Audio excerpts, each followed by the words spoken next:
Hello, everyone. Welcome to a Tuesday morning. So what I first wanted you to do is I first want you to answer the question in the warm-up.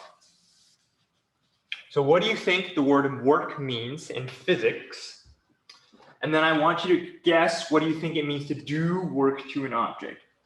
Now, this is something we'll be learning today, so I don't expect anyone to have the correct answer, but I just want you to get some ideas of what people think what it means to do work in physics, and what do you think it means to do work to an object. So let's take a couple minutes to see if we can get some ideas down, and let's see if we can get some ideas down, and let's see if we can maybe piece together what it means to do work in physics.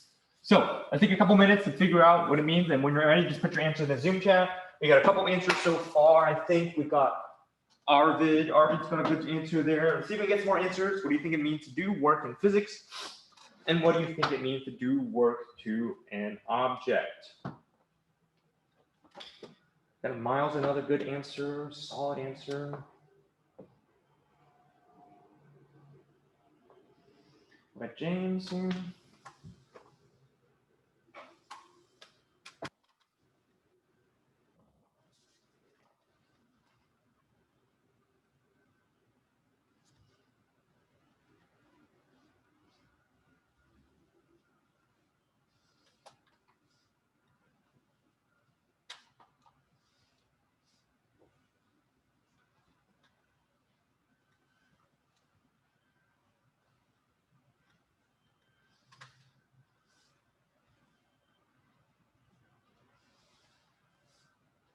For those of you just joining us, I want you to see if you can answer the couple of questions. What do you think the word work means in physics? And then I want you to think about what it means to do work to an object. All right, we haven't talked about work yet, so I don't expect any correct answers. But I just want to get a gauge and see if you have any ideas of what it means to do work. What does it mean to do work? Work, work, work, work, work. Da, da, da, da, da, da, da, da. Got a few answers so far. Can we get a couple more answers for what it means to do work?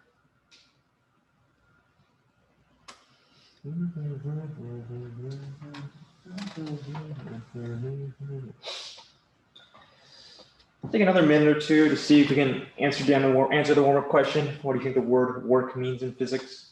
And what do you think it means to do work to an object? When you are completed with the warm-up, what I want you to do is I want you to go on Canvas and go to Canvas, go to modules, and scroll to the bottom, and you should see something called the work notes. So go to Canvas, scroll down, you can see something called the work notes. I will also put a link. So work notes sheet, it's a red link, not a black one. It's not proficiency, nor it's mastery.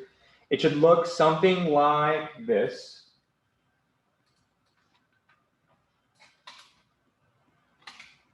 I'll also put it in the Zoom chat as well. So when you're done with the warm-up, I want you to open this, make a copy of it. And that's something that we will be filling out today as I talk about work and energy. So open that up. That's just, if you want to take notes by hand on, your binder paper, that's also okay, right? This is just to help you with, if you feel like you're not comfortable taking notes, this is just here to help you fill out notes as we go along.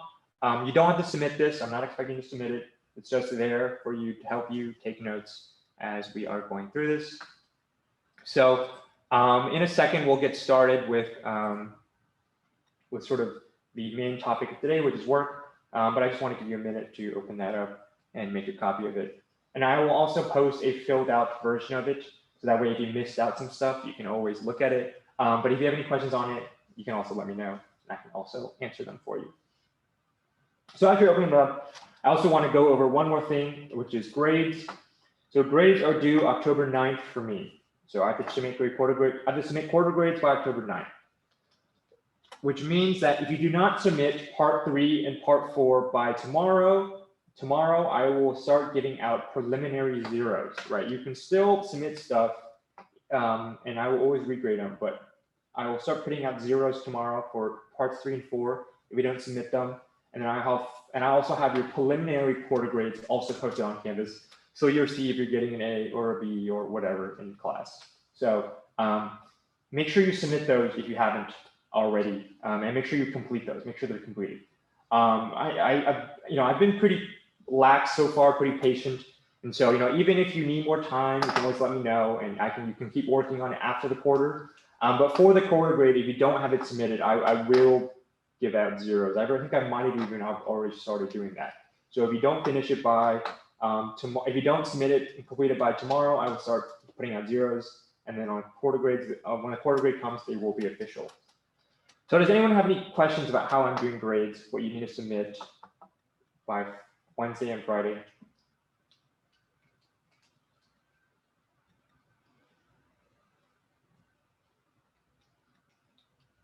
All right, no questions? Okay, that's fine. If you have no questions, it's okay. And I will, okay.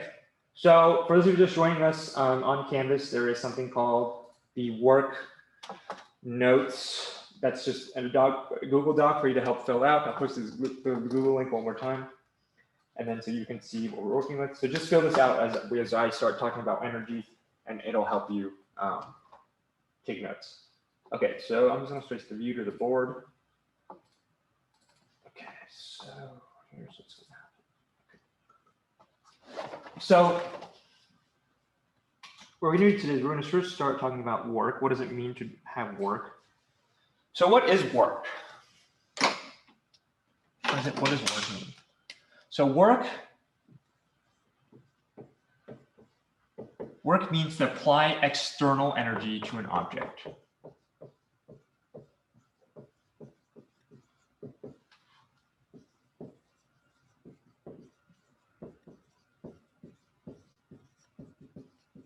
This word external is very important. External sort of means unnatural, right? It doesn't occur naturally. You physically have to do work. You physically have to do work to an object to give it external energy.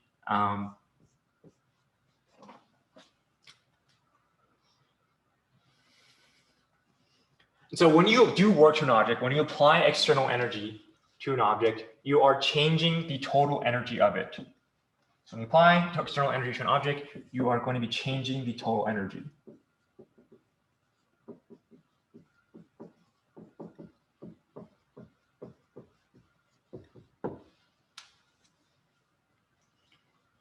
So work is applying external energy to an object. And when you apply this external energy, when you do work to an object, you're changing the total energy. So in an essence, work is energy. Work really is energy. It's just energy that you apply by yourself, and it's something that doesn't occur naturally. And so because work is energy, the units we use for this are also joules.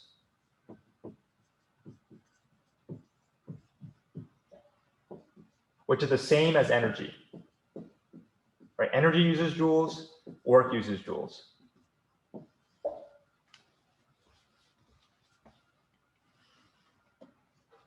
So let's talk a little bit about how we can model this. So if work is external energy applied to an object and work changes the total energy, we can sort of write this in terms of an equation, right? So what I can do is I can say, okay, the work I applied to an object is equal to the change in total energy. And so what I'm going to do is I'm going to write down this equation right here. Work is equal to change in total energy. And I'm going to write down, so work is equal to change in energy. This is what we call here a delta symbol. So some of you may have seen this before. If you haven't, that's okay. So this is a delta symbol. It's just a triangle. And what a delta symbol means, it means change in.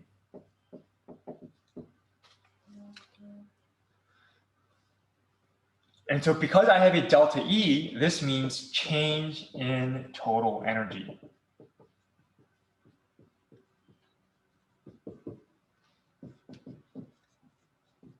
So if I apply work to an object, the amount of work I apply is equal to the change in the total energy of an object. And the change in total energy is signified by this delta symbol. Very important. You'll be using this delta symbol a lot. And so I want you to write this down in your notes because this is something that you will want to remember, and it's something that I won't be able to answer for you every single time. So work is delta E, change in energy, right? So what does it mean to change the total energy of an object, right? So if we remember, the total energy of an object is equal to the kinetic energy plus the potential energy. So if I want to change the total energy of an object, I can change either the kinetic energy or the potential energy, or I can change both. So in other words, the change in the total energy of an object is just the change in the kinetic energy plus the change in the potential energy.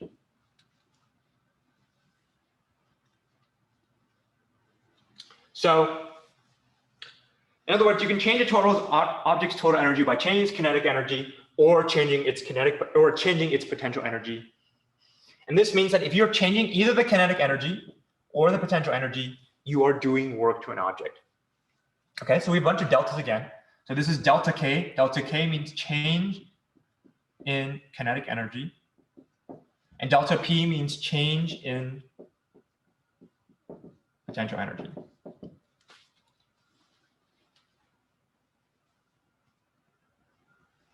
Okay, so let's see if we can write this down in an equation again, right? So remember that work is equal to the change in energy. Well, the change in energy is also equal to the change in kinetic energy plus the change in potential energy. So I can say the work is the change in total energy, which is also equal to the change in kinetic energy plus the change in potential energy. And this is also a very important equation to remember, to write down. Work is the change in total energy, which is equal to the change in kinetic energy plus the change in potential energy. Remember that delta K is the change in kinetic energy, delta P is the change in potential energy. So what does it mean if we do work to an object? So let's say I hypothetically did 100 joules of work to an object. So let's say I did 100 joules of work to an object. What this means is that I am increasing the object total energy by positive 100. So if I do 100 joules of work to an object, I am changing the total energy by 100 joules. I'm increasing it by 100 joules. If I am doing 100 joules, if I'm doing negative 100 joules to an object, it means I am taking away 100 joules of energy, right? So work can be negative. Positive works means we are giving an object energy, we're positively increasing it, and a negative work means that we are decreasing the total energy.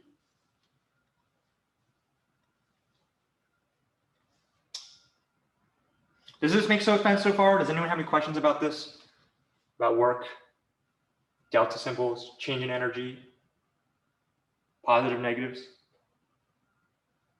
A change in a negative energy is just a decrease, right? Yeah. Yep.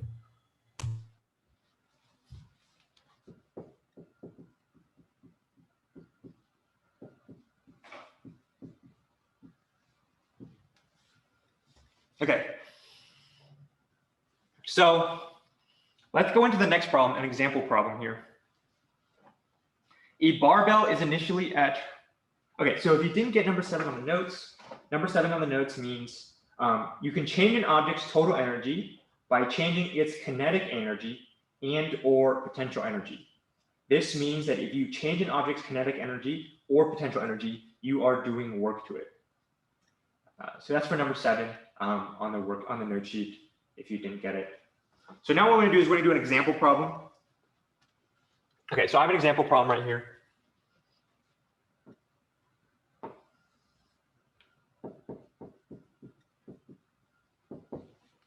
So I have a dumbbell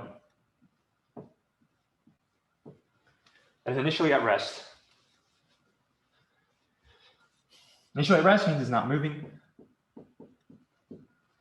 And the dumbbell has a weight of 100, has a mass of 100 kilograms. So if I lift the dumbbell from the ground, a height of 2 meters, I want you to figure out how much work did I do. Let's take a couple minutes to figure this out. If I changed the height of the object if I increase the height of the dumbbell by 2 meters, how much work did I do? And let's see if we can get some answers in the Zoom chat. To repeat number 7, you can change an object's total energy by changing its kinetic energy and or potential energy. This means that if you change an object's kinetic energy or potential energy, you are doing work to it.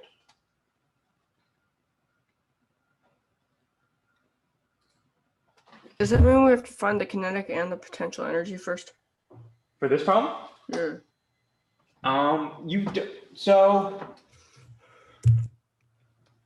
You already know the kinetic energy and the potential energy in the beginning. Mm.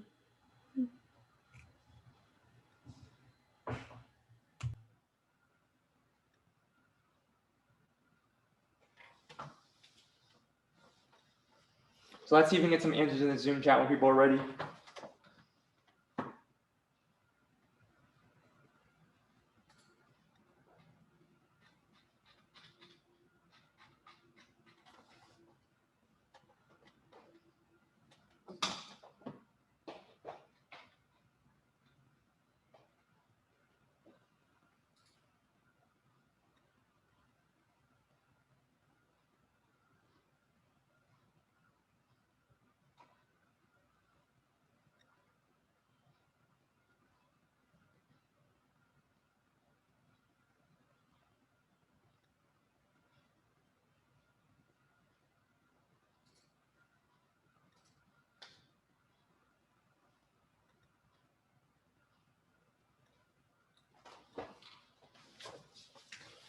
So when we look at the change in potential energy, what we want to do is we want to look at how much potential energy did it have in the beginning and how much potential energy does it have at the end.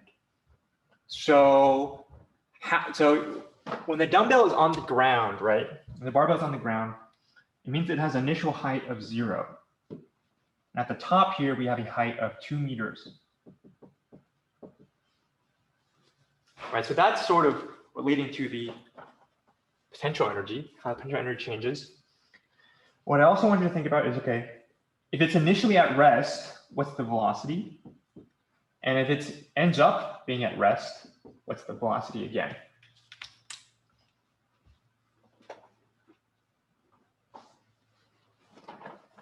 So I think let's do this right now. What I first want you to do is I first want you to tell me the initial potential energy. And I want you to tell me the initial kinetic energy. Can we do that? What's the initial potential energy and the initial kinetic energy of the dumbbell?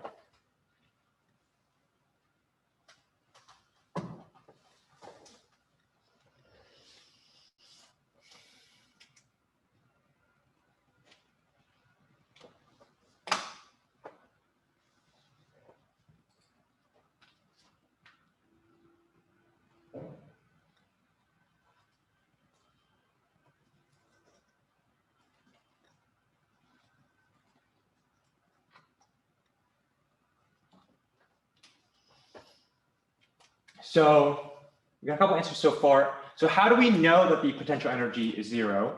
And how do we know that the kinetic energy is 0 in the beginning? Anyone have any ideas?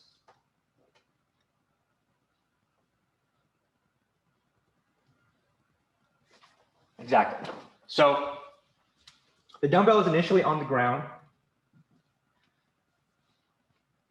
So that means the height is initially 0. The dumbbell is initially not moving, which means that the kinetic energy is also 0.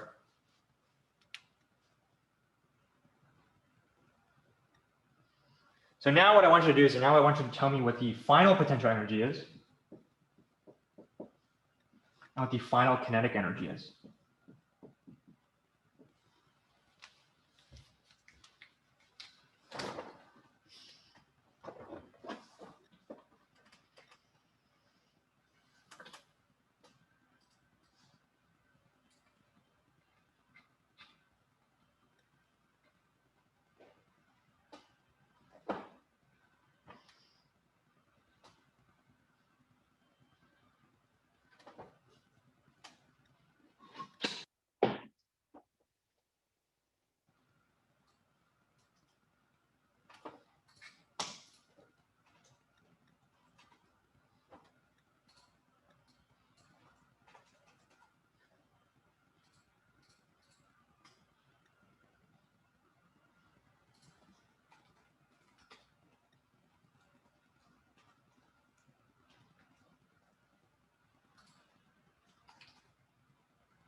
Okay, so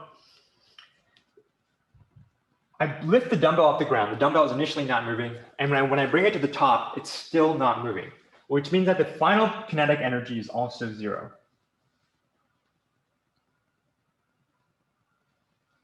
What about the final potential energy? Well, the final potential energy is equal to the mass times gravity times height. The mass of the dumbbell is 100 kilograms. Gravity is 10, and the height is 2. So our final potential energy is 2,000 joules.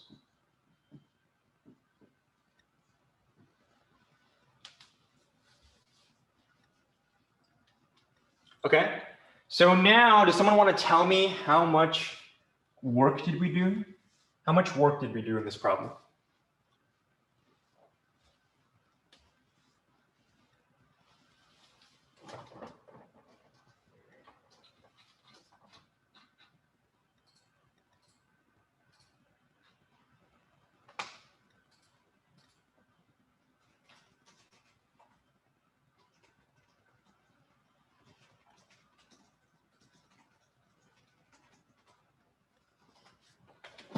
Okay, so let's see if we can figure this out, the work. So the work of this is the change in the potential energy plus the change in the kinetic energy. So the kinetic energy started off at 0 and ended at 0. So there's 0 change in kinetic energy. The work, there's a 0 initial potential energy, and then there's 2,000 final potential energy. So the work is just 2,000 joules.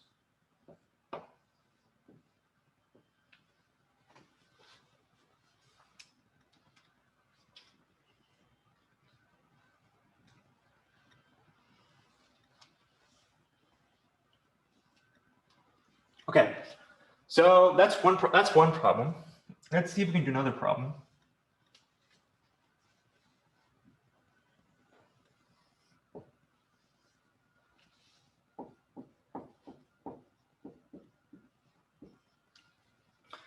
So over this problem, let's say I had a car that was initially at rest.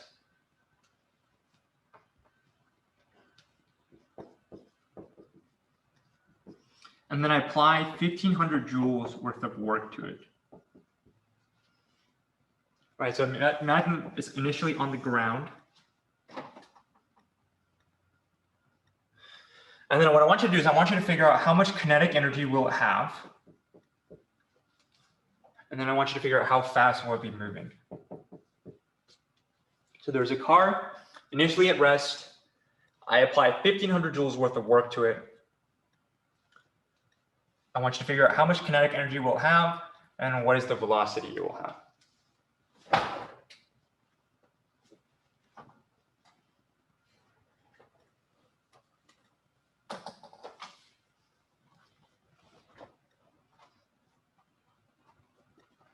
So the mass is 30 kilograms.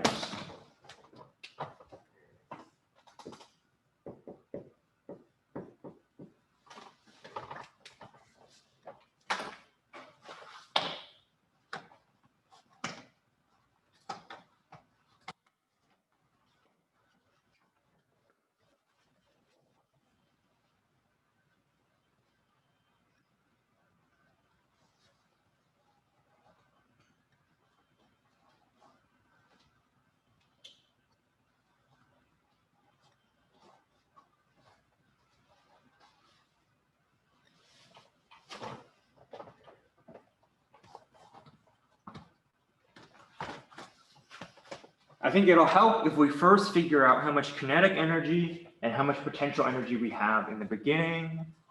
So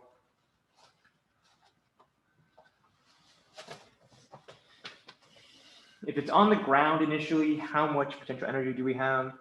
And if it is not moving, how much kinetic energy do we have? We got my answers so far.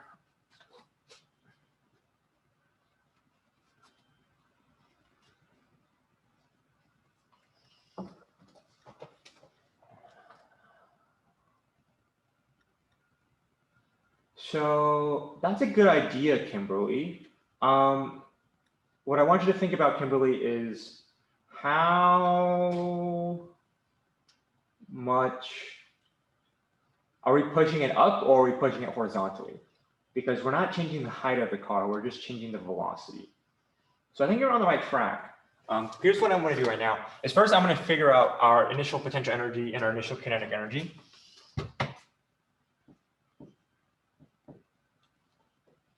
So our initial potential energy is 0, right? Why? Because our height is 0. So when our height is 0, we have 0 potential energy.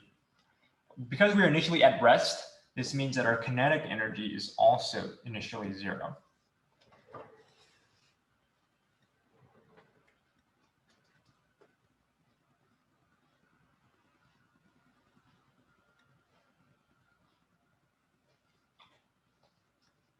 Okay, so now we need to figure out how much kinetic energy it has at the end.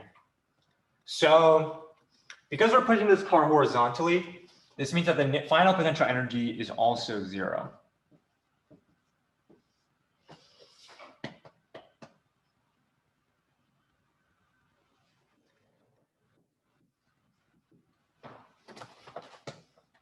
Which means that all the work we did, all the energy we put into the car, because it's not going into the potential energy, it has to go into the kinetic energy.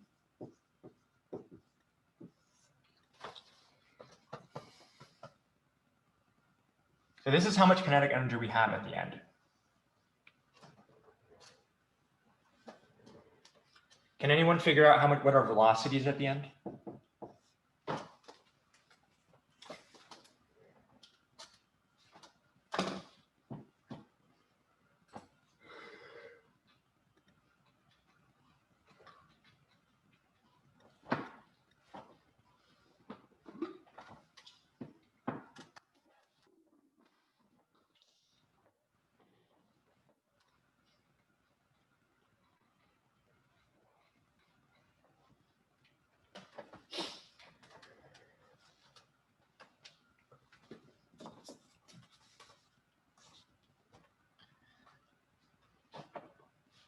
Remember that our kinetic energy is equal to 1/2 times our mass times velocity squared. We know our initial kinetic energy. We know this is equal to 1/2 times 30 times v squared. What's 1/2 times 30? 1/2 times 30 is 15. So 1500 is equal to 15v squared. We divide out the 15. So we get 100 is equal to v squared. But this is kind of tricky. We need to remember that this is 100 is equal to v squared. So we have to get rid of the v squared if we want to figure out our velocity. So to do that, we just use the square root function, square root both sides, and we get that our velocity is 10 meters per second.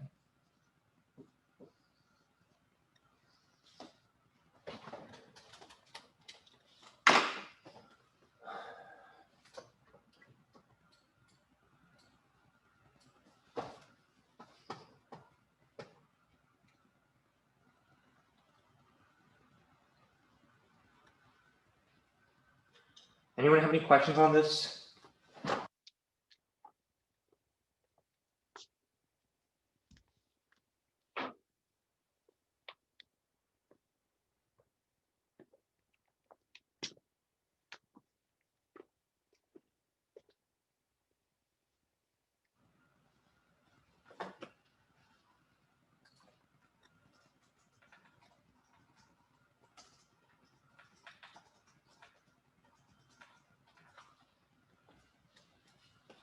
Am I good to raise problem 1?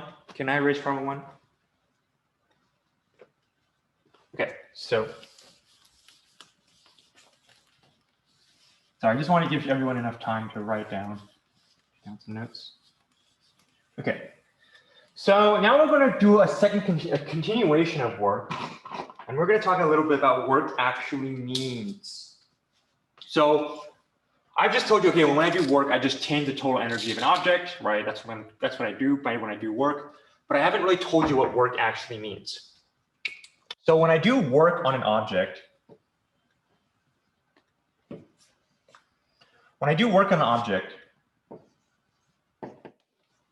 what am I doing is I am actually applying a force to it over a certain amount of distance.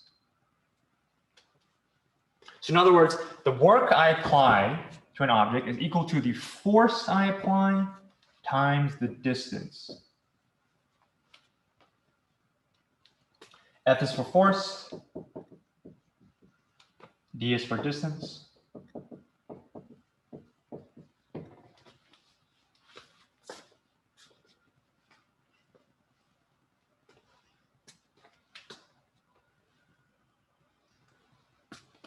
So what does it mean to apply a force? A force is literally just a push or a pull, right? So an object that is moving does not necessarily have a force applied to it. A force is, an object has to, in order for an object to feel a force, it has to be physically pushed or pulled. It needs to be going faster or slower in order to have a force applied to it. Okay. So let's talk a little bit about what the force is measured in. So remember that work is measured in joules. That distance is measured in meters. And force is measured in something called a Newton, N-E-W-T-O-N, similar to a Fig Newton, Isaac Newton. That's what the Newton's named after. And we just, if we were to just use one symbol to show this, we would just use N. Very important. If you see the letter N, I want you to think this means force. I don't want you to be like, I don't know what this means, because you know what it means. It just means the units for force.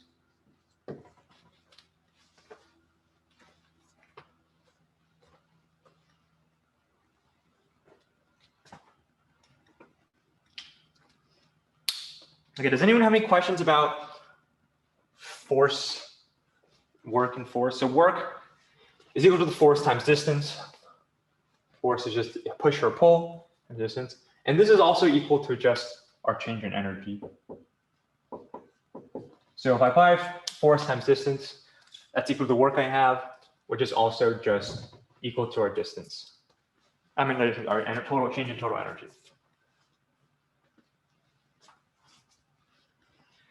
So what we're going to do now is we're going to do another practice problem. Okay, so I got a table here.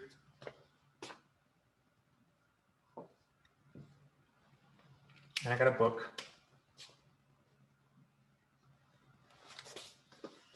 So, okay, so before I do the practice problem, I just want to answer some questions. So what does it mean? So first off, question 16. Question 16, F means force and D means distance. So that's for question 16. Question 13, to physically do work on an object, you have to apply a force to it over a certain amount of distance. To physically do work on an object, you have to apply a force to it over a certain amount of distance.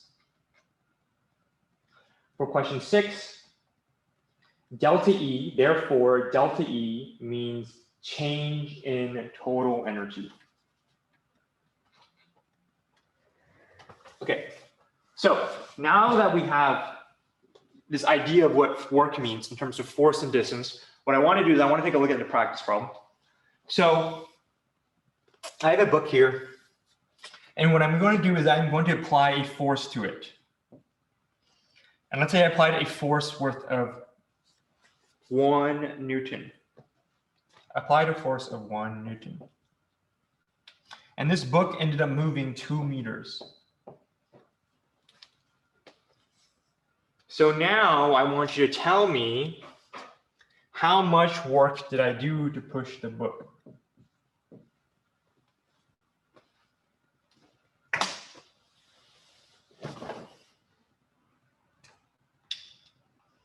So let's see if we can get some answers in the Zoom chat.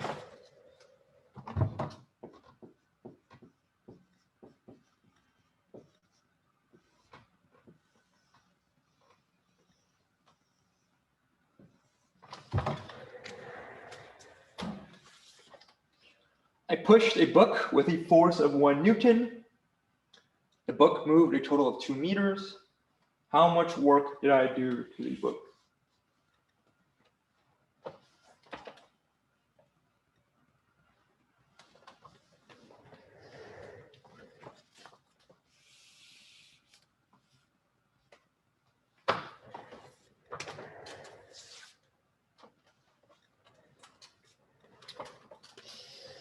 So the work I applied is equal to the force times the distance.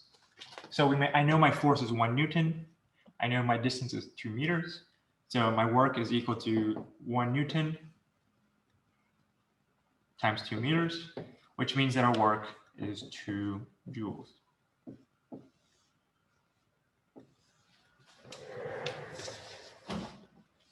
Right, not too complicated.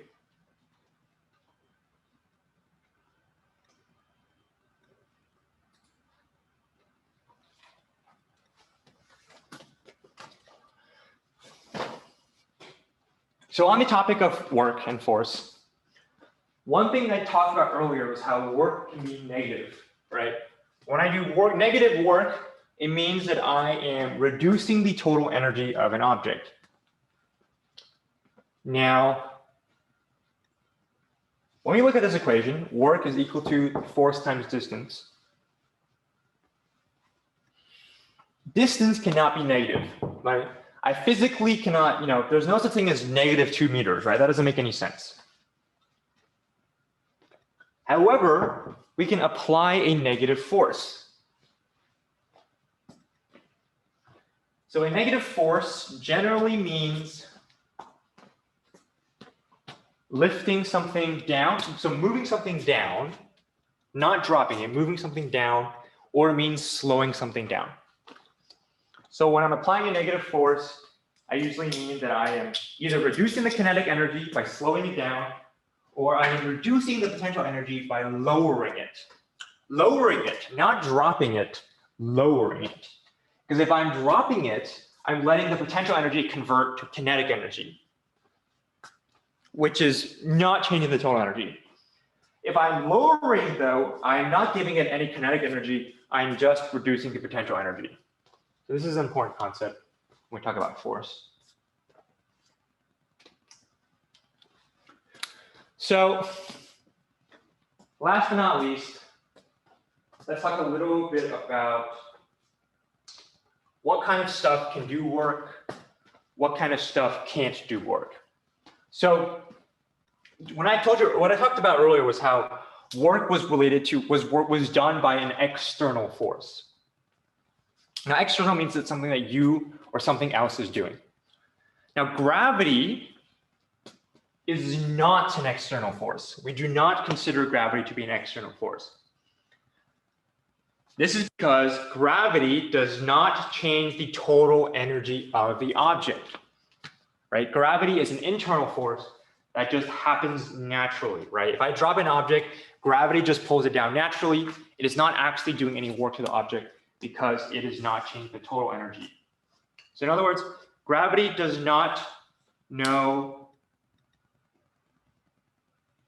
How do we answer the second part in number 17? Is what's the second part? I forgot. Okay.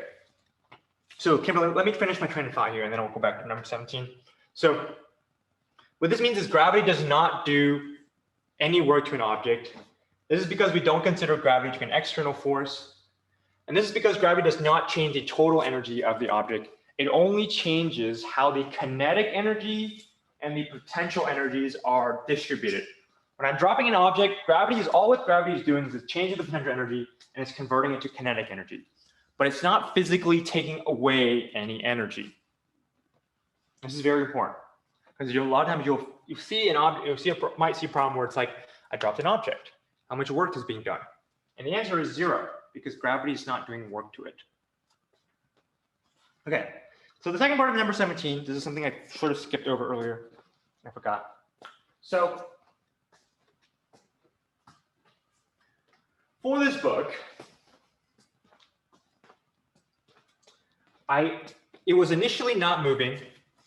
And when I finished pushing it, it stops moving, right? If I slide a book on a table, it eventually stops moving. So even though I did work to the object, right, its final kinetic energy and its initial kinetic energy are both 0. So how on earth does that work? Well, what happened was, when I did work to the book, I gave it kinetic energy. So now it's moving. But there is another source of work being done. So I applied work to make it the book move, to make it move faster. There is another work being applied, not by me, but by something else to make the workbook slow down, to stop it. So there are two sources of work here. I'm doing positive work to make the book speed up. Something else is making the book slow down and is doing negative work. So what is this something else? Well, this is what we call friction, right? When I slide a book on a table, the contact between the book and the table is creating friction. And that friction converts the kinetic energy into thermal energy, into heat. And so friction is what slows down the book to a stop and causes it to lose all of its kinetic energy. So in this problem, we only considered the work I was doing. We didn't consider the work that friction was doing. But that is very important. Friction also does work. And friction does negative work because friction reduces the total energy of an object. So I got one problem left. 4. This can be very tricky. I have a 10 kilogram object.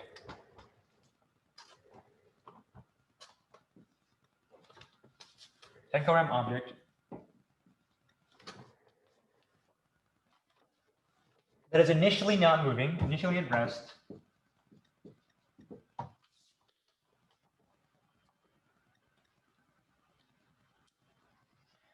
And it hits the ground.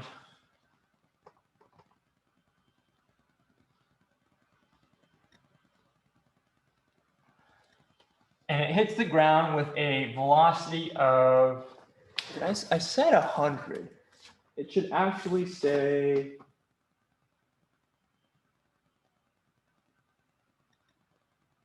200.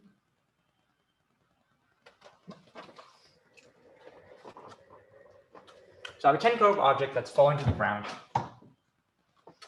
And I want you to tell me how much work is being done. Remember that it's falling. It's only under the influence of gravity. So how much work is being done? A 10 kilogram object is being pulled down by gravity.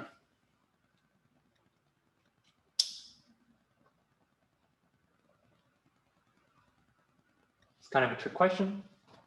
Remember that gravity is pulling it down. So how much work am I doing? How much work am I doing?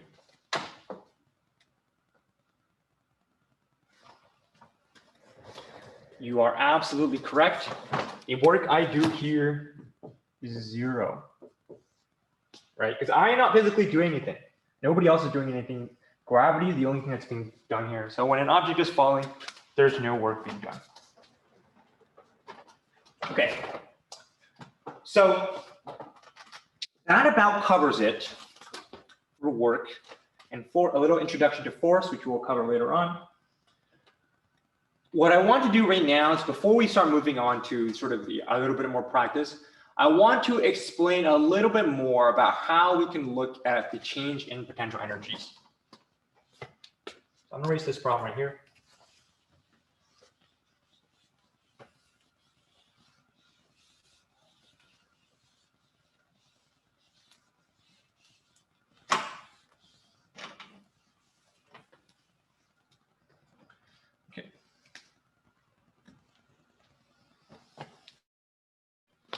Okay, so what does it mean?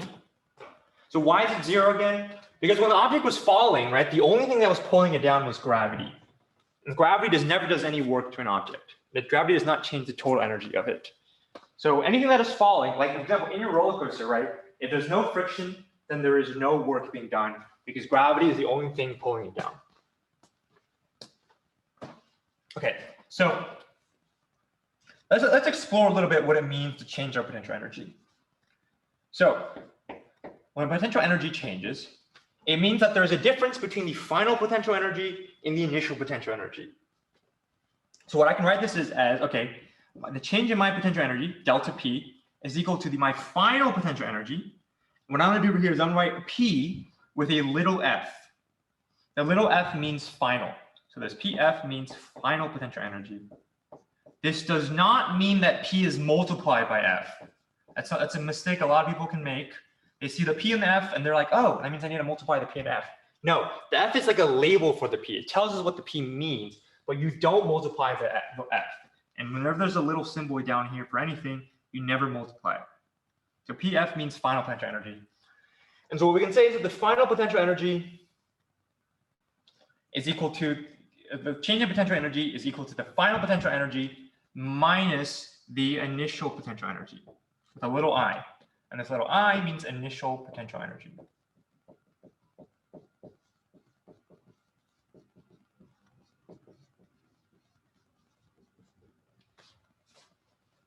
Remember that you don't multiply the P and the I.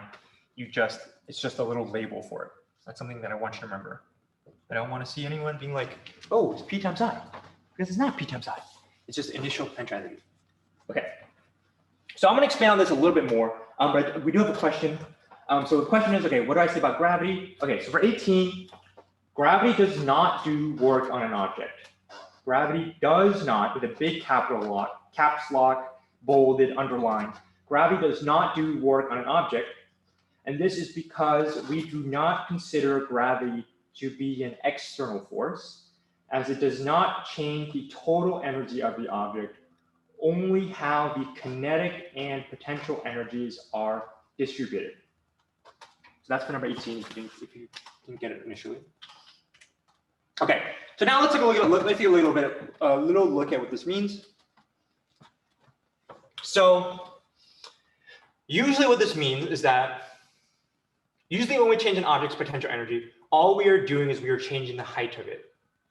So what I can also say is that, okay, the change in potential energy, because when we listen or change when we change an object's height, we are not changing the mass and we are not changing gravity. So the only thing we are changing is the height. So in other words, you can say that the change in potential energy is also just equal to the mass times gravity times delta H, where delta H means our change in height.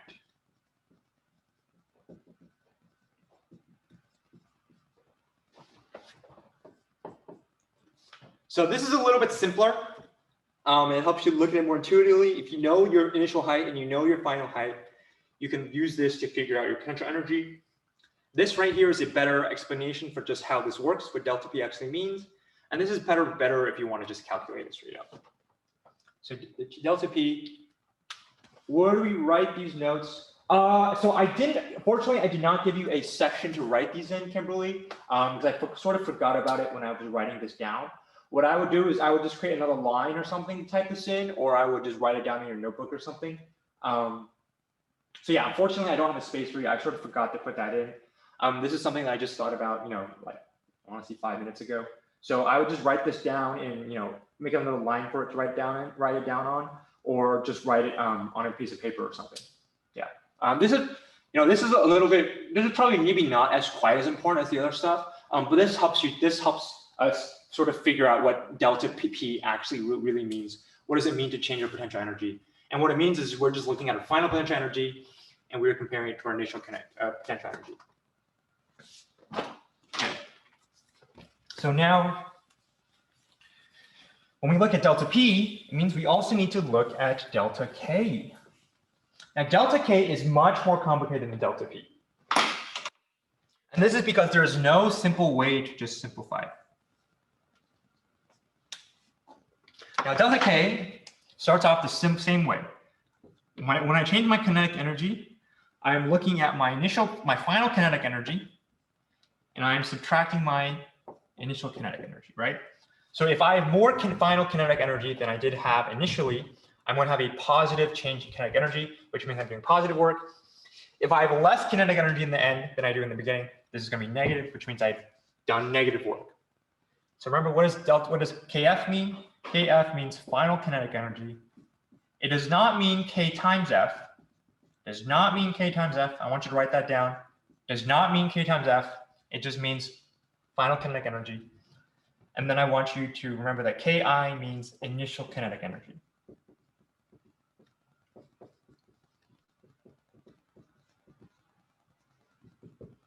Right, so with these individual formulas, you can still use 1/2 mv squared for this. It's just that this is just to signify, tell you that we're comparing the final to the initial, right? So if you're ever like, I don't know the formula for Kf is just another kinetic energy. So you're just still going to be using 1/2 mv squared to figure out your kinetic energy here. Okay, so unfortunately there's no real way to make this. So in a potential energy, we figure out a way to make it nice and clean. We're like, okay, I'm changing my height. So it's going to be nice and simple. Delta P is equal to mass times gravity times delta H, or changing height. Now, when we change our kinetic energy, we're changing the velocity. But because the velocity is squared, there's no easy way to do this. So the only way I can simplify it is to just write this out a little bit more. This is the only way I can really simplify it for you. I can say that my final kinetic energy is 1/2 times my mass times my velocity. This is going to be my final velocity. So I'm going to write down a little f. This is final velocity. This is not v times f. It's final velocity. And I'm going to subtract, this is squared. Don't forget the squared. So this is my final kinetic energy. And I'm going to subtract my initial kinetic energy, which is 1/2 times m times vi squared. Now the vi means initial velocity. And it's not v times I, it's just v subscript I. These subscripts are very important in physics. You may see them in math as well. They do not mean multiplication. It's like a label for it. And this is just our initial kinetic energy. So this is about as simple as I can make it for you, if you were to look at it. Okay. That's a lot. Go ahead. That's a lot to process. There's a lot to process. It is a lot to process. A lot of information. That's why hopefully you were able. That's why I gave you the note sheet. That's why hopefully you were able to write down most of this, so that way you don't have to remember this for later. You can look back at your notes. So I definitely talked a lot of new things. So does anyone have any questions about any of this? Because this is obviously a lot of information. And also, I have this recorded as well on YouTube. So if you ever need to look back, you can always just rewatch the YouTube video and you can see what we did today if you ever need to see another explanation of it. So that should hopefully help as well. Okay, so what I want us to do now is we have the next part of our roller coaster project is we're going to be looking at the work we do. So on Canvas, there is an assignment called work proficiency. So that's the next thing we're going to start working. And it has a bunch of practice problems where we look at how we can calculate work. What does it really mean? So that's what we're going to do for the rest of the class here. It's not going to be due. It's just I just want you to get a head start on it, take a look at it, and ask me any questions. So start that on Canvas assignment called work proficiency. Start that assignment. That is mandatory, but you won't be due. And I just want you to see if you can do maybe start a problem or two. So that's what we're going to be doing for the rest of the class. And for the rest of the class, I'm also just going to be going around and checking to see how everyone's doing in terms of turning in assignments and stuff. So sound good? Does anyone have any questions about where to find it, what we're doing? Well, wait, what are we doing? Okay, so on Canvas, there is an assignment called work proficiency. That is what we're doing. We're going to start that. Did that answer your question, Kimberly? Work proficiency. Okay. Cool. So we have 50 minutes left of class. Just get as far as you can. Maybe just do the first problem or two. And then I will go around and see how everyone's doing.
So when are we doing the work mastery? So when you finish the proficiency assignment, you can start on the mastery, but I don't expect that to happen for a while. You don't even have to finish the proficiency because we will keep working on that on Friday. So I just want you to start it, get a feel for it, see if you have any questions, and then we will pick up where we left off on Friday. So yeah, it won't be for homework.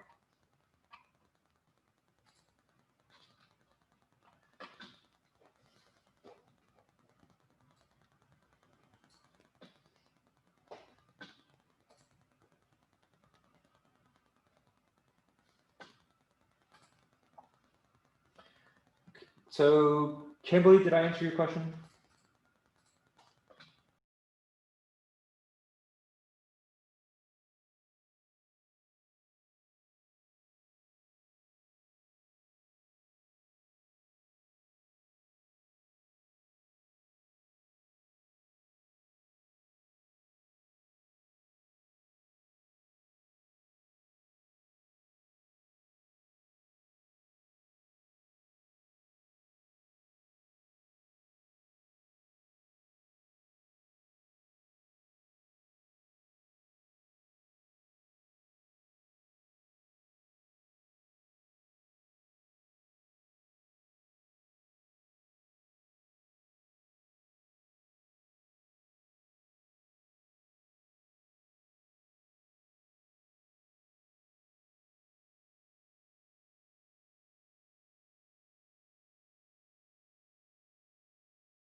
Okay, so we're out of time. It's 11:20.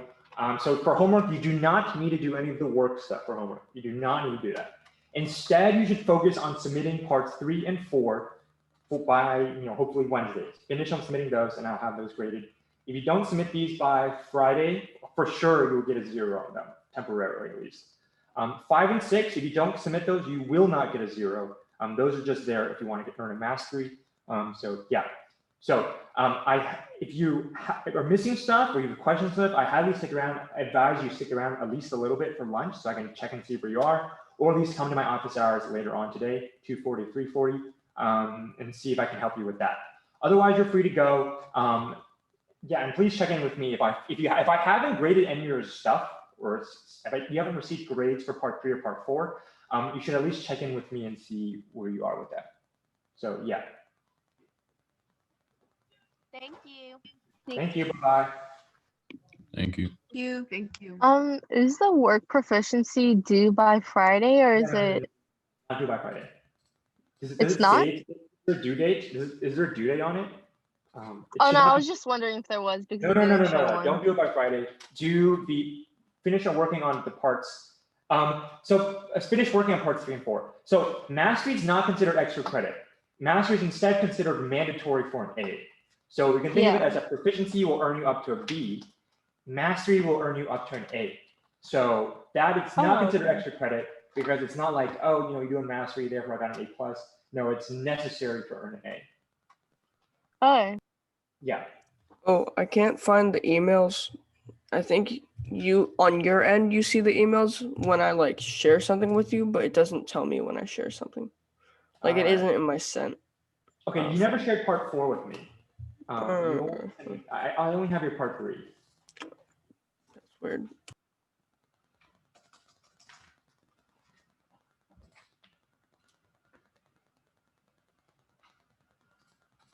I have a PDF of your part 4.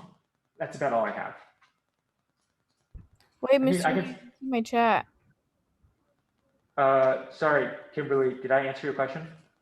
No, it was just asking if the mastery for the roller coaster would be like considered extra credit in a way, or like. Yeah, I think I just answered that, but it's not considered extra credit. It's considered mandatory for an A. So I guess in that sense, maybe, it's not really extra credit because extra credit is sort of like you can get 103%. This is more like if you want an A, you have to do it. If you want a B, you don't have to do it. That's a better way of thinking about it. So wait, can we still do parts 5 and 6 after the quarter ends though, Yes, you can. You can. and still get an A? Yes, you can. It just won't be on the quarter grade. Exactly. Okay, thank you. Okay, Mr. Hai, I'm gonna see if I'm gonna send it to you right now. Your own copy of part 4. I found it. I just Got went it? through my history. Yeah. Okay. Okay. Yeah, I'm gonna go walk around a little and then work on that. Yeah, I mean, look, again, it's just submit because I don't want Jake. I know you put a lot of work in. I know you're smart enough, so I don't want to have to give you a 0 if it's not submitted. No, I understand. I Yeah. don't like procrastinating, but I kind of end up doing it. So Okay, cool. thank you.